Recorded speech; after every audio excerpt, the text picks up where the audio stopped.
लहराना शुरू हुआ है वो पूरब में और प्रचंड हो गया है।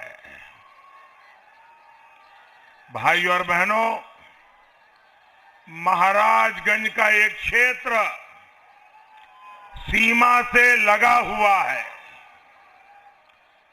सीमा पर शांत क्षेत्र हो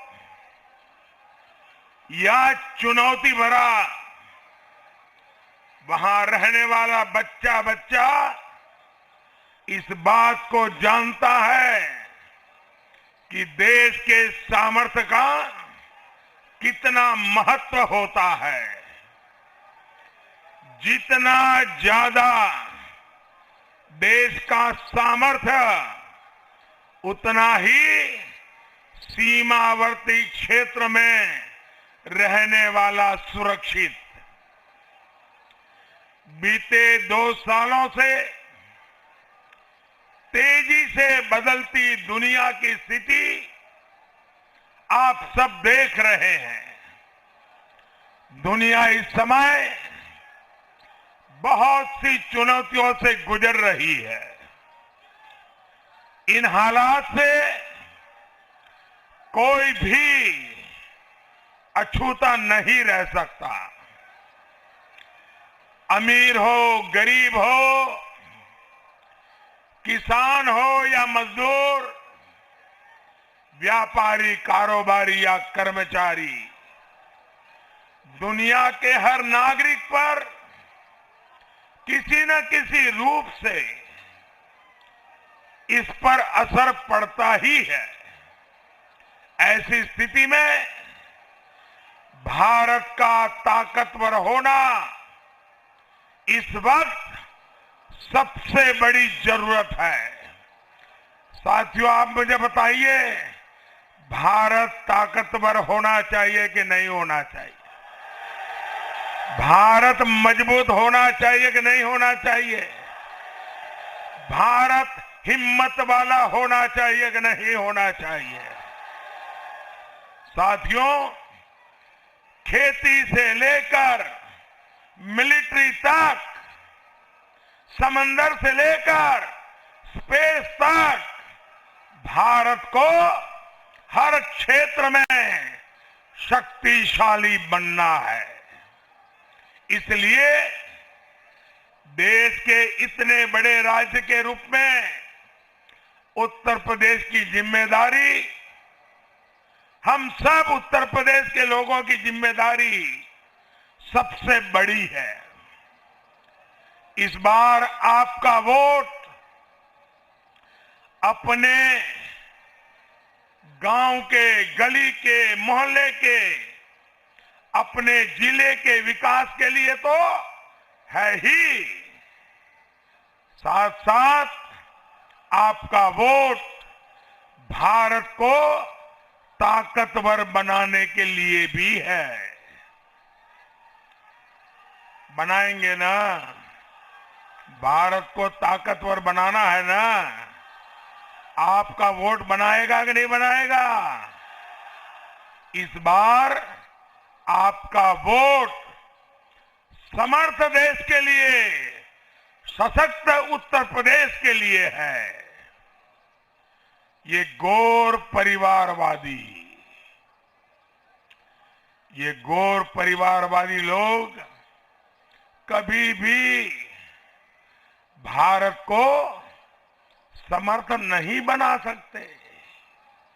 यूपी को सशक्त नहीं बना सकते। बना सकते हैं क्या?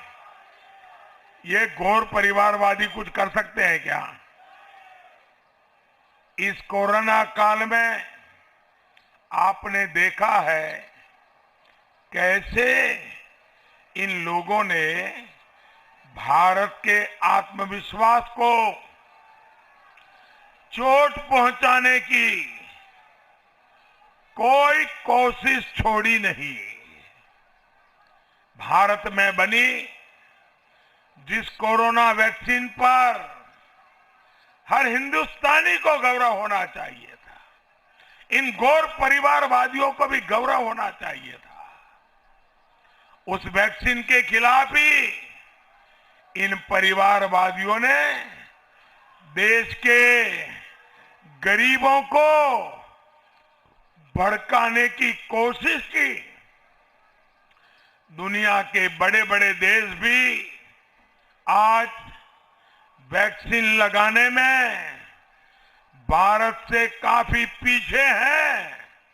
भारत बहुत आगे निकल गया है और आज हमारा भारत अपने नागरिकों को 250 crore vaccine 250 crore vaccine dose मुफ्त लगा चुका है। आपका टीका लगा है कि नहीं लगा है? जरा हाथ को पकड़ बताइए, लगा है टीका? आपको 1 रुपया भी खर्च करना पड़ा है क्या? कोई पैसा देना पड़ा है क्या? भाइयों बहनों, यही आत्मनिर्भर भारत की ताकत है, शक्तिशाली भारत की ताकत है। लेकिन ये गौर परिवारवादी अपने स्वार्थों की वजह से भारत को ताकतवर देखना नहीं चाहते हैं, कुछ न कुछ रोड़े अटकाते रहते हैं।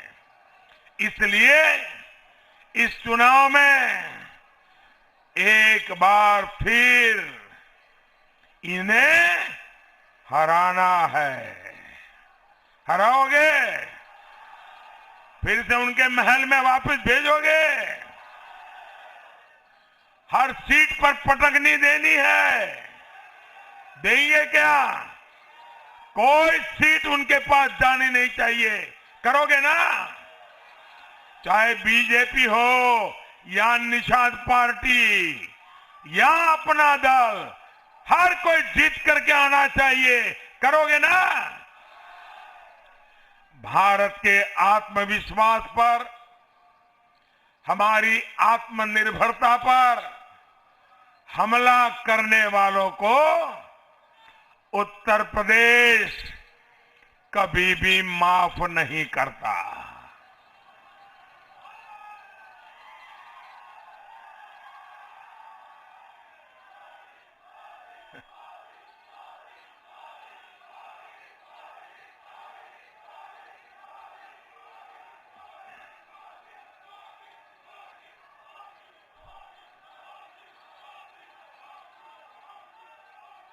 दोस्तों, ये जो हम कहते हैं ना माफ नहीं करता, इसका कड़ा संदेश आपको वोट दे करके देना है। देंगे ना? साथियों, महाराजगंज की इस उपजाऊ मिट्टी को ईश्वर ने खास वरदान दिया है, लेकिन गौर परिवारवादियों की सरकारों ने आपको विकास से जानबूझकर वंचित रखा है। इस क्षेत्र में उन्होंने कोई मूलभूत सुविधाएं, कोई इंफ्रास्ट्रक्चर नहीं बनने दिया। पूर्वांचल को सड़कों से वंचित रखा।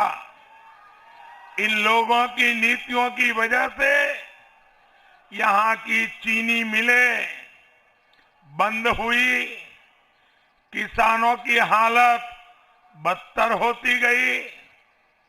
आज जब महाराजगंज, कुशीनगर और पूरा पूर्वांचल, पूरा यूपी विकास की राह पर चल पड़ा है, तो इन घोर परिवारवादियों को नींद हराम हो जाती है। उनको बुरा लगता है कि पूर्वांचल कैसे आगे बढ़ रहा है। पूर्वांचल को जात पात में उलझाकर ये घोर परिवारवादी खुद यूपी का विकास रोकना चाहते हैं। ऐसे लोगों से मेरे प्यारे भाइयों बहनों, मैं आज आपके पास यही कहने आया हूं कि इन घोर परिवारवादियों से सावधान रहना है। सावधान रहेंगे, सावधान रहेंगे, औरों को भी सावधान करेंगे, एक एक को जगाएंगे, मेरी बात पहुंचाएंगे। साथियों, जिन जिलों को घोर परिवारवादियों ने जितना पीछे धकेला, उनके विकास के लिए हम उतनी ही ज्यादा मेहनत कर रहे हैं। उन्होंने जो नहीं किया, जो उनको करना चाहिए था, वो भी हम पूरा कर रहे हैं। साथियों, महाराजगंज इसका भी एक उदाहरण है। आज नेपाल बॉर्डर पर सड़कों का जाल बिछ रहा है। मुख्य सड़कें 4 लेन व हाईवे में बदली जा रही है।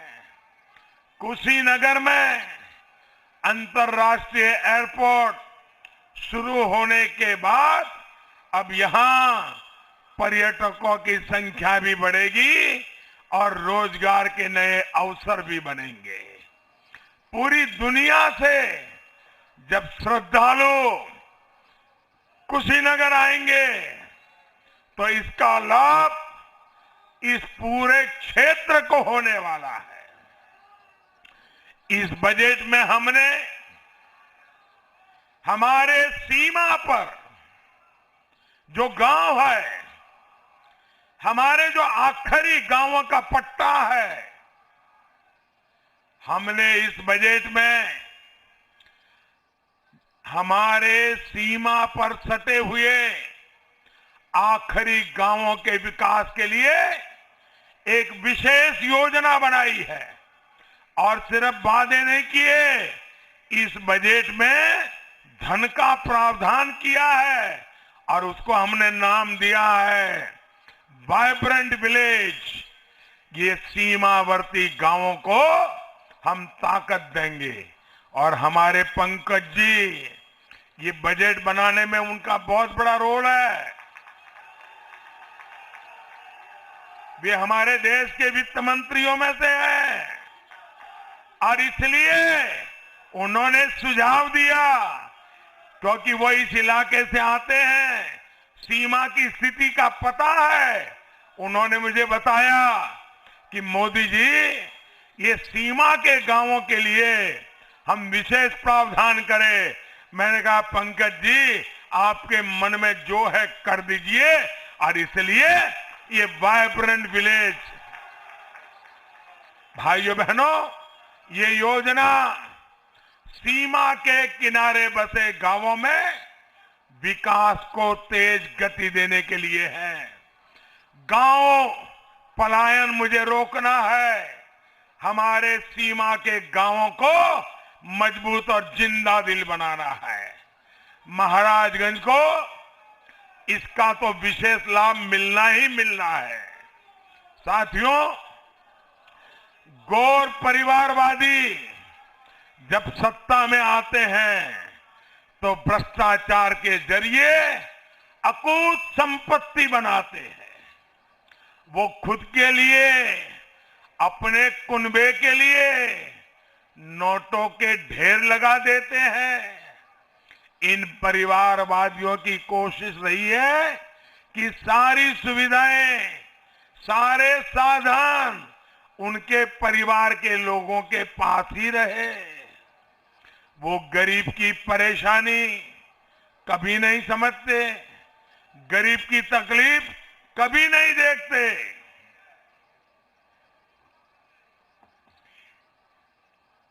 ये लोग अगर बीमार पड़े तो इनके पास इलाज के लिए अच्छे से अच्छे इलाज की सुविधा होती है, विदेश जाना है तो भी पहुंच जाते हैं, लेकिन गरीब जब बीमार पड़ता है तो इसका इलाज का खर्चा उसको तो बेचारे को कर्ज करके चुकाना पड़ता है, उसकी मुसीबतें बढ़ा देता है। और इसलिए ही हमारी सरकार ने आयुष्मान योजना बनाकर गरीब को 5 लाख रुपए तक के मुफ्त इलाज की सुविधा दी है। और मेरे प्यारे भाइयों बहनों, ये जो 5 लाख रुपए की सुविधा है ना, मेरे गरीब परिवार का कोई व्यक्ति गंभीर से गंभीर बीमारी उसको हो गई, बड़े से बड़े अस्पताल में भी जाना है तो भी 5 लाख रुपए तक का खर्चा मोदी करेगा, आपके लिए करेगा। इतना ही नहीं, अगर आपको मुंबई के अस्पताल में जाना पड़ा, अहमदाबाद के अस्पताल में जाना पड़ा, चेन्नई के अस्पताल में जाना पड़ा, तो भी खर्चा मोदी उठाएगा, ये मैं आपको भी सवाल देता हूं। आज हम गरीब के लिए यूपी के हर जिले में मेडिकल कॉलेज बनवा रहे हैं। यूपी में आधुनिक अस्पताल खुलवा रहे हैं। साथियों, गौर परिवारवादियों को अपने बच्चों को पढ़ाने की चिंता भी नहीं होती, वो तो चपाचप अंग्रेजी पढ़ लेते हैं और विदेशों में पढ़ने चले जाते हैं। मैंने तो कह दिया, अब डॉक्टर बनना है तो अंग्रेजी की जरूरत नहीं है, अपनी मातृभाषा में पढ़ करके डॉक्टर बन सकता है। आप अपनी मातृभाषा में पढ़ करके इंजीनियर बन सकता है। ये धनी गरीब परिवारों को लूट करके जिन्होंने रुपये कमाए हैं, ये परिवारवादी लोग जो हैं, अपने बच्चों को अच्छे से अच्छे स्कूल कॉलेजों में दाखिल करा लेते हैं, विदेश भेज देते हैं। गरीब के बच्चों को, मध्यम वर्ग के बच्चों को अच्छी पढ़ाई मिले, इसकी चिंता हमारी सरकार कर रही है।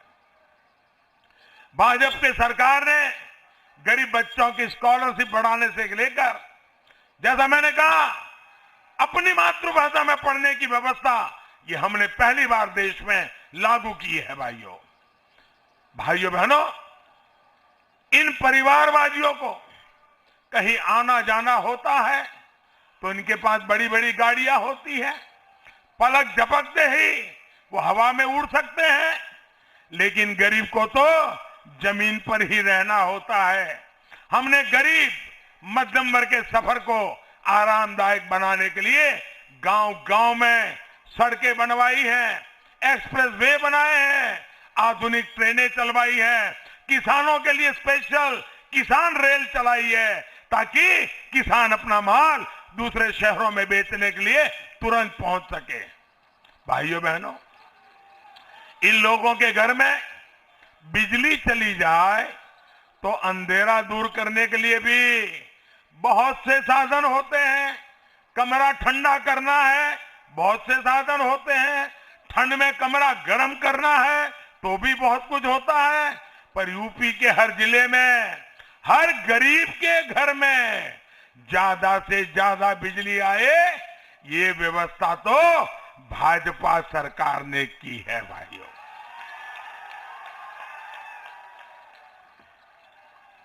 इन परिवारवादियों के घर के बच्चे कुछ भी करना चाहे तो पैसों की कोई कमी नहीं होती। गरीब के बच्चे अपना सपना पूरा कर पाए, इसके लिए हमारी सरकार मुद्रा योजना, कौशल विकास योजना, उनकी मदद के लिए हम काम कर रहे हैं। साथियों, अकूत संपत्ति कमाने वाले इन परिवारवादियों को घर बनाना हो तो वो लखनऊ में भी घर बना सकते हैं और लंदन में भी घर बना सकते हैं। लेकिन गरीब के सिर पर पक्की छत हो, इसकी चिंता मोदी दिन रात करता है। मेरे भाइयों बहनों, ये लोग तो कई कई घर, बड़े बड़े फार्म हाउस खरीद लेते हैं, लेकिन मध्यम वर्ग जो जिंदगी में एक घर बनाता है, उसे भी घर के लिए लोन लेना पड़ता है। ऐसे मध्यम वर्ग को सस्ता लोन दिलाकर हमारी सरकार उसके घर का सपना पूरा कर रही है। साथियों, इन घोर भ्रष्टाचारी परिवारवादियों को ना तो मध्यम वर्ग की चिंता है और ना ही गरीब की, ना ही पिछड़ों की।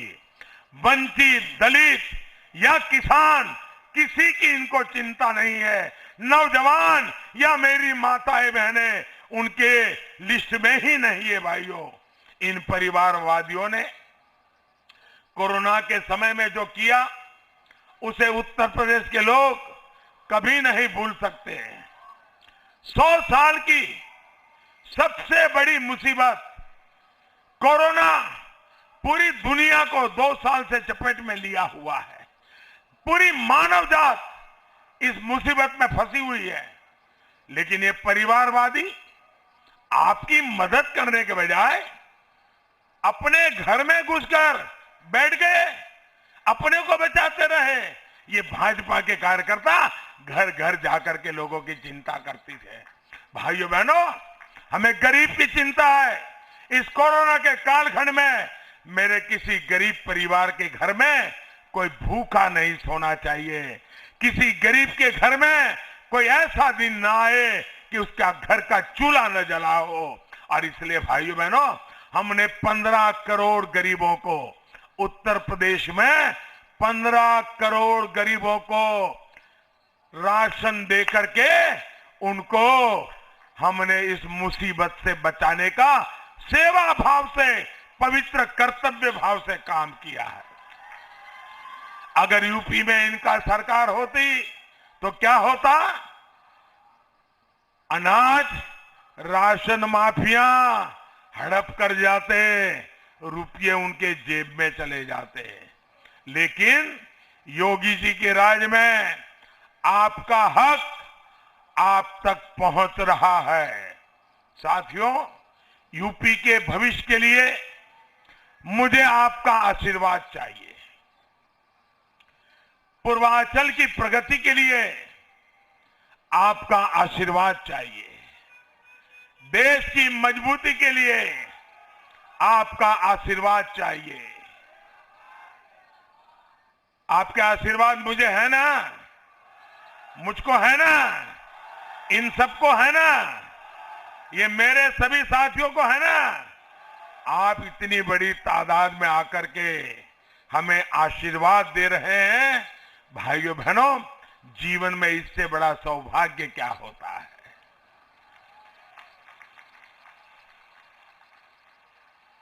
भाइयों बहनों, मेरा एक काम करोगे आप लोग?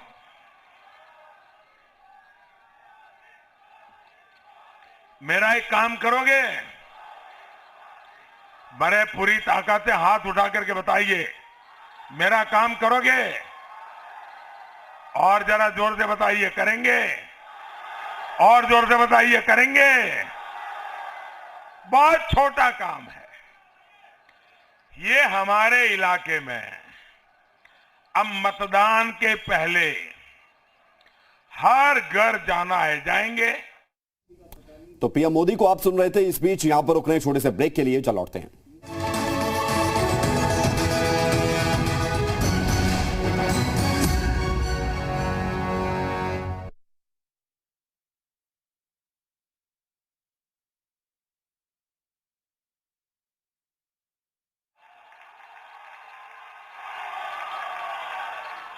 घर घर बता देंगे।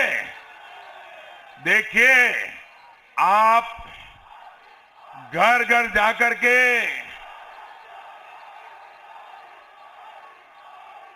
मेरा प्रणाम पहुंचाएंगे ना, तो वो जो आशीर्वाद देंगे, थोड़ा हिस्सा आपको मिलेगा, थोड़ा मुझे मिलेगा। तो ये पुण्य मेरे भी काम आएगा, आएगा ना? तो घर घर जाएंगे, हर एक को जगाएंगे, मतदान करवाएंगे। याद रखिएगा, पहले मतदान फिर जलपान। मेरे साथ बोले भारत माता की, भारत माता की।